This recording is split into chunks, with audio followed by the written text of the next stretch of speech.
Hi creative friends, it's Elizabeth Sampson here, and we are back this week for video number 4 in our series of drawing the face. Today's video we are going to be talking about drawing the hair. I created 2 different versions to create the hair on our drawing. So if you haven't seen video 1 about drawing the eyes evenly, I'd like you to click in the description for this video. Video number 2 in our series is all about drawing the nose and the mouth, and you can click over here. And video number 3 was last week, where we talked about drawing the ears and how difficult it can be to get your ears looking straight on your face the right way. And today it's all about the hair. So I have 2 versions of hair for you today, and I will break them down in this tutorial. So I want you to stick around to the end of this video so you can see both of the versions of hair, and you can see them side by side so you can see the differences. So guys, for all these videos we have used just a number 2 pencil, which is something that's readily available to anyone at home to get started. But if you really want to make your artwork stand out, you're going to want to use some type of graphite pencil. These pencils have a variation in hardness to softness, and they give you the different tones that you need to create realistic hair. They also give you the shading ability. So you're going to want to get started with anything from H to 6H or B to 6B. Graphite pencil. Now I've been using these Derwent ones, Derwent graphites, which are Derwent graphics, which you can get anywhere, but you can find different brands out there. I don't have a favorite. I just know I like the graphite pencils. And if you're continuing to draw, you're going to want to get some type of blending stump. That's what this is, a blending stump. And this will help shade your pieces and blend the graphite pencil together. I recommend using these with graphite pencils. They don't really make a difference with a number 2 pencil, but you can use them. All that aside, thank you for joining these 4 tutorials that I have on drawing the face from complete to finish. And I would love to see your final product, your final picture when you're done. I ask that you just drop me a line at elizabethsampson.com if you'd like to submit your drawings to be placed upon my website. That would be great. I'm going to be creating a page for people's drawings that they have done, similar to the doodle page that I have right now on my website. So just go over to elizabethsampson.com and check that out. You'll find everything in the description box below. Make sure you give this a thumbs up, like, comment, and please by all means share. And watch this video from beginning to end, because that really helps me on my YouTube channel. So grab that pencil and your drawing and jump on in. So we begin where we left off last week, and we're going to start with style number 1 as we create the part and draw a pencil line just outside of the top of the head that we created last week. And then I felt with this drawing I needed a headband on her, so I'm fast forwarding through the section of me creating a headband. I'm creating bangs here, as you can see, just with a few lines. And now I'm going in and doing the part of her hair, just showing individual lines of hair that come from the part. So if you can't tell by now, this hairstyle is just created of straight lines. Anybody can do this. Anybody can just put lines in to recreate hair strands.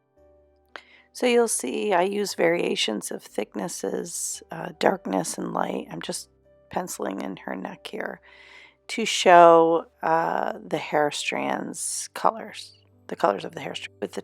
And then I start with the top of the head, and I start just making individual strands all the way down from the part and going underneath the headband that I created. And you see I leave a little space in between to fill in. And we're just going to fill those in with strands. This is like the simplest way to create hair. Anybody can do this. If you could draw a line, you can create hair looking like this. Okay, so as you can see, I'm just filling in the area with lines for individual hair strands. And you can see there's a variation as I go back through and deepen some of the colors of the hair and leave some light so they're not all the same shade.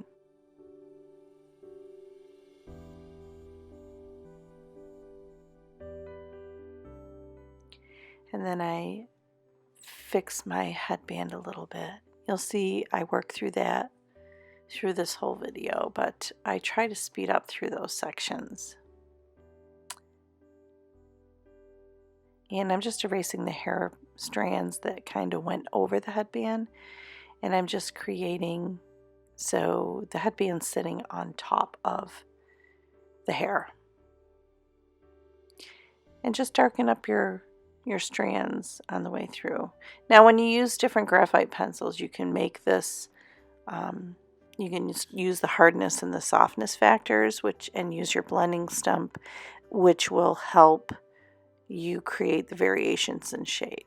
But you can do this here like I'm doing, just with the lightness and the darkness of the pencil that you have, and how the pressure that you use on it. So that's all I'm doing here, is I'm shading in on the areas where you see a shadow on the hair.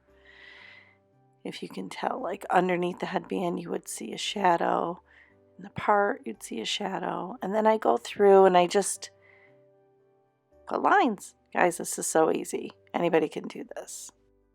So at times you're going to see me use the side of the pencil and then the top of the pencil to get the variations of color in just a regular number 2 pencil.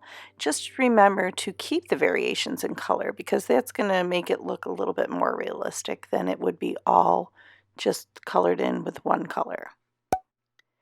And of course you're going to shade the areas where the shadows naturally would be, under the chin here and behind the ears.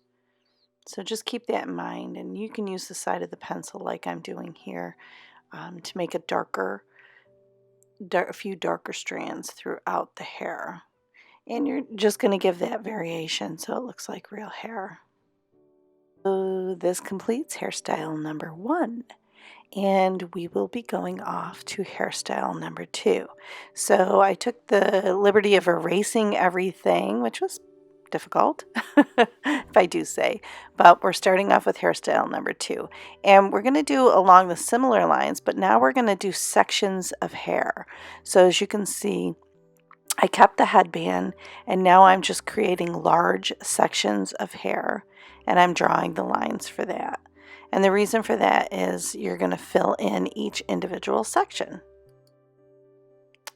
So we're going to start by going in the top section, and we're going to make strands of hair, and we're going to make them a little bit darker, and we're going to start in the part area, and we're going to pull it out, and we're going to make a highlight area. So you can see I start here. I'm just pulling out a few strands, a little darker than normally what I would do on a sketch, but just to show you that we're going to make an area in the hair like a highlight. So you could do this with any style that you're doing. And I started at the part and went to a certain point. Okay. And the area that I'm leaving is going to be the highlight. And then in that section, I start at the corner and I pull my hair up. Pull these little lines up in strands. And then just shade in really light color. So you can see it's a light area. It looks like a highlight in the hair. Now you're going to want to pay attention to your light source. Obviously, I did not do this for this demonstration.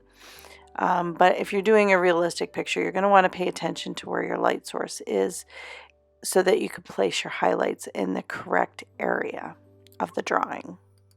We're going to continue throughout this drawing of this hairstyle, and we're going to add lines in the sections that we created in the beginning. And I'm going to use the side of my pencil to fill in some of those areas. And you'll see I try to put some areas light and some areas dark, so you can see closest closest to the light source and away from it. But you're going to see in this one I'll put another light source, and we just leave the area blank with no hair strands in it. And it's like a highlight, and we just shade in really ever so lightly. Now, of course, behind the ear is going to be darker because it's behind an object, so you just want to make that a little darker in that area. Any of the areas that you won't see the light. And we're going to continue underneath the ear like that as well. And when we go up to the top, we're going to try and match our highlight in this section. So again, we start from the hair in the part area, and we go out to the area that we made the highlight in the previous section. And you see we're just going to mimic that area as we're going to try and create the highlight in that section. In the bottom of that section, we're going to pull the strands up towards the highlight or down. Either way, doesn't really matter. Just so that you can get an area, feeling of where you're going to leave that highlight and leave that area blank, so that you can color in with your pencil very lightly and create a highlight. Now, I wouldn't necessarily put the highlight in this area, but I just wanted to show you there is a variation factor which you can bring to your drawings, and you can create highlights throughout them. And this was the simplest place for me to show you. When you section off strands like we did in this hairstyle, you can give highlights to the areas. So it just kind of looks like she's got a light shining on top of her, and it's just highlighted that one area. Would I have done this in this drawing? Probably not, but it was just to show you that you can create highlights. At some point in time, I will do another tutorial if you want to have one on individual strands of hair and how they look with the graphite pencils. Just comment below in the description box if that's something that you would like to see. And if there's any other sketching tutorials that you would like to see, please comment below as I'm creating my schedule for the year 2020. And we will have more drawing tutorials if that's what you choose. If not, next month we're going to be doing a doodle challenge, and you're all invited to participate in this doodle challenge. And so the videos that we'll be putting up, you can recreate them with the doodle of your choice or whatever I have in the doodle schedule. So you can see how this hairstyle is coming together. Lightness, darkness, highlights, and get a feel for doing sections of hair versus just doing overall the whole head. This style doesn't have a lot of bangs, but you can go in and put some in. You can just add extra strands here and there so it looks like she has flyaway hair. Whatever you want to do to create your piece and give whatever hairstyle you want. And remember, you don't have to do a headband. I just did that on this piece. I do a lot of headbands and a lot of hats and stuff on my girls when I draw them. Eventually, you're going to be seeing a lot of my drawings in a coloring book coming up this year in 2020. And I will put information and let you know in the description box below when it becomes available if you stumble upon this at another time and it's something that you're interested in. If not, you can follow over on my website, elizabethsampson.com, or any of the social media platforms that I do have in the description box below, and find out more exactly what's going to be happening. And of course, every Monday as I post a new video on this YouTube channel, you will find out. I will let you know what is in the works and what is going on with the Doodle Nurse. Remember, if you did your drawing and you want to submit it to me over elizabethsampson.com, I'd love to see it. If you want it up on the wall where everybody participates in YouTube, that would be great too. So we're finished with this hairstyle, and here are the two compared together. It just shows you what a difference the hairstyle makes on your drawing. Thank you for participating in this series.